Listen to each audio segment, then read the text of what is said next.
It is at Annie's house that I met our real speaker today. She is Kristan Pitts. She is one of my most favorite people in all the world, and I'm delighted that she's here to speak to us today. Thank you, Kristan.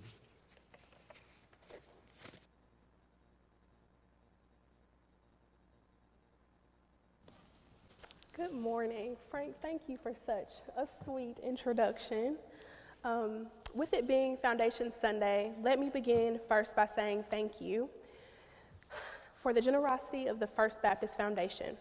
Whether your gift was $1 or $1 million or anywhere in between, your generosity has helped support good work in the world, and most importantly, in our local community.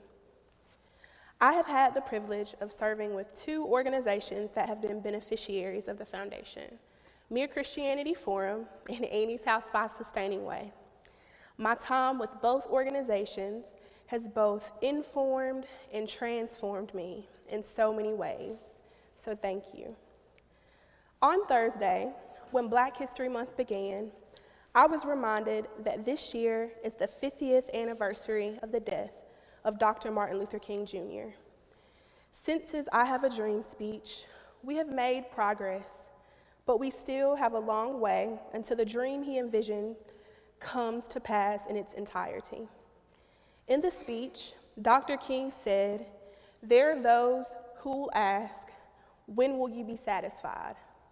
And to answer that question, he goes on to say that we won't be satisfied as long as there are issues of injustice, issues of economic immobility, voter suppression, environmental racism, and the like. Dr. King gave the Dream speech in 1963. 55 years later, the issues he was trying to address are the issues that folks are still advocating for today. So you see, we have made some progress, but we still have a long way to go. As Mary Carroll mentioned, for Black History Month, our theme is Black History, Black Futures. This month, we will wrestle with the question, how do we imagine and live into a better working present and future? After reflecting on this question, the first thing that came to mind is community. In the story presented in the gospel reading today, the story of the feeding of the 5,000, the miracle often gets most of our attention, but the theme of community is just as clear. In order to live into a better working present and future, we must better embody community. Community can be a vague idea, and having clarity around the idea of community can help us better live into it with one another in more impactful ways. Community is a group of people having a particular characteristic in common. So for many of us, we are part of the First Baptist Greenville's community of faith and a part of the Greenville community as we are residents here, or the Greenville nonprofit community because we work in that field. You get the idea. We can be a part of one or multiple communities, and there are communities within communities. Community is both a feeling and a set of relationships among people. Members of a community have a sense of trust, belonging, safety, and care for each other.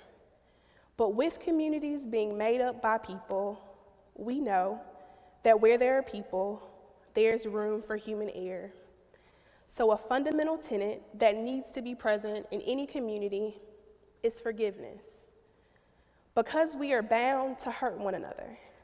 So to exist and thrive in community, we must be willing to receive and extend forgiveness on a regular basis. When I started my role at Annie's House, when I was invited to attend First Baptist for the first time, I was quite nervous. I wasn't sure what to expect, other than I knew it would be different from what I was used to, having grown up in charismatic Black and multicultural churches. So reading from a hymnal and not clapping during worship songs or after worship songs was quite foreign. And to be honest, it took some time getting used to. But all differences aside, I began to build rich relationships here, and I now call this place my home. As I became a part of this community, I was eager to plug in any way that I could, working in the fellowship hall on Wednesday nights, serving as a greeter one Sunday a month, and serving on the nursery staff. With all of that, I felt connected here. I had met many of you, and I felt affirmed. I felt like a member of this community. On one particular afternoon, I came to church to meet a minister. I had a fob that provided me access to the doors, but forgot it in the car, so I rang the bell.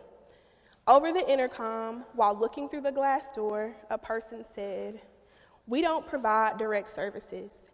You can grab one of the sheets out of the box and call 211, and they can connect you to the help that you need." Although we didn't know each other very well, the person speaking to me through the intercom had interacted with me more than several times, and we had exchanges that went well beyond hellos and goodbyes. So I buzzed back to let the person know the name of the minister I was here to meet with and reminded them that I worked at Annie's house. Eventually, I was buzzed in. This situation was hurtful because it made me feel like I was not a part of this community. Even if they had forgotten our interactions, why would they assume that I was here to ask for assistance? And even if I was in need, is this the best way of extending hospitality to guests? How is this treating someone with dignity? This is just one instance. There are numerous stories that I could share, some from First Baptist, some from the Greenville community, and some from even the Greenville nonprofit community and beyond. I'm not sharing this with you to make you feel guilty. I'm sharing this story with you to show how easy it is to be hurtful without meaning to show you that being community isn't something that we just fall into, but something we have to be intentional about. I know that I don't always get it right either, and there are many times I have forgotten to extend hospitality in many other contexts. In these moments, I remember how essential forgiveness is in building community. Forgiveness brings healing to both the wrong and the wronged. Often, we find the perpetrator isn't even aware of the offense. This creates opportunities for reconciliation and teachable moments that can lead to meaningful relationships with one another, more reminiscent of the relationships Jesus requires of us, instead of the surface level and transactional interactions that we are often guilty of. With forgiveness as a key essential, in order to imagine and live into a better working present and future, we must better embody community. In my work with Mere Christianity Forum, we use covenants of presence to better show up in community together and to extend community to others through radical hospitality.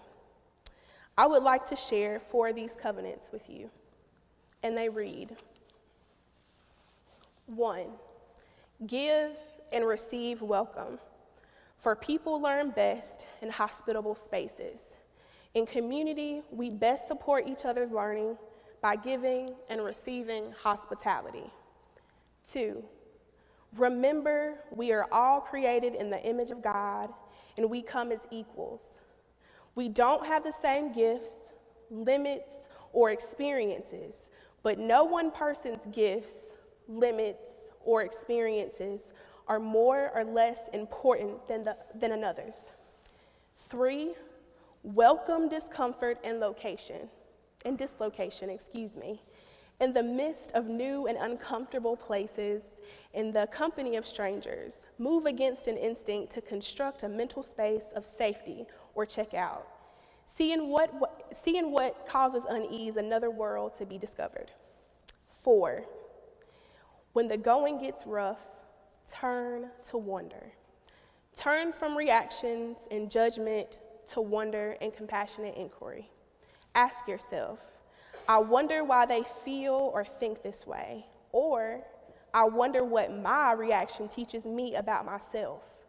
Set aside judgment to listen to others and to yourself more deeply. And as I close today, I invite you to use these covenants as a tool to help each of us better embody community in the spaces that we're in. Peace be with you.